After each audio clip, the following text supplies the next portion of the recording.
We can now cross to journalist THIERRY MEYSSAN. He's founder and chairman of online newspaper The Voltaire Network. He is in the Rixos Hotel. Thanks very much indeed for joining us there on the phone. Now, we've just been talking to a journalist who's staying in the same hotel as you. He was saying he feared for his life. He felt threatened and very much in danger. What is the situation from your point of view? It's a strange situation because now in this hotel there is no more the leaders of the country. They go away from the hotel, but now there is only some journalists inside the hotel. But as you know, some of the US journalists are not journalists at all. They are only spies with undercover of journalism. So these people try to kill the others inside the hotel. Now the hotel is without electricity and no food, and we had some Libyan fighters inside to protect us against the US, and the hotel is surrounded by the tribes now to prevent the entrance of NATO here. But NATO lose a lot of ground today, especially this afternoon. There was a big counteroffensive from the royal forces, and they ousted the rebels from a great part of the town. No, not all, but a great part of the town. And that's always the same thing what happened in the last days in other towns.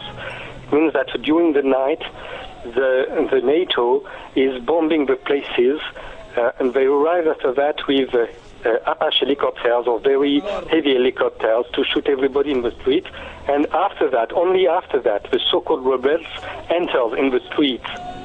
So it's very easy, of course, but the military action is not performed by the so-called rebels, but is performed by NATO. That's why they are doing all the things during the night to hit what are the people doing the action. But in the day, each time we see the reverse. In the day, the loyal forces try to control again the ground, and the rebels are withdrawing.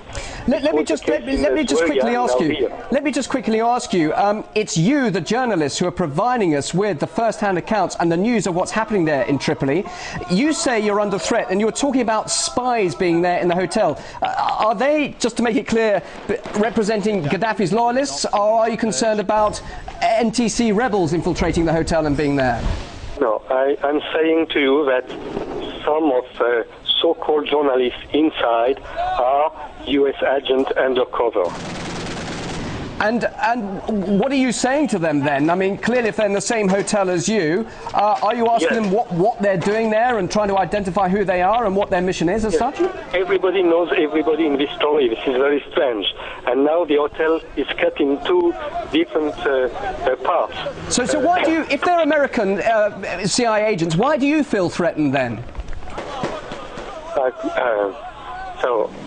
I will not explain you all the details now, but the security shows us a lot of papers from these people. Some are from CIA and MI6. And just briefly and finally, Thierry, it's not all over yet, clearly, in Tripoli. What do you anticipate tonight? Just briefly, what can you, from the sources you're talking to, anticipate happening next? Just briefly. Yes, I think it could be another very, very big fight like last night. Last night it was a tremendous fight. We don't know exactly the losses, but during the first part of the night, there was only the first part of the night. There was 1,300 people killed and 5,000 people badly injured. We enter in the hospital. All right.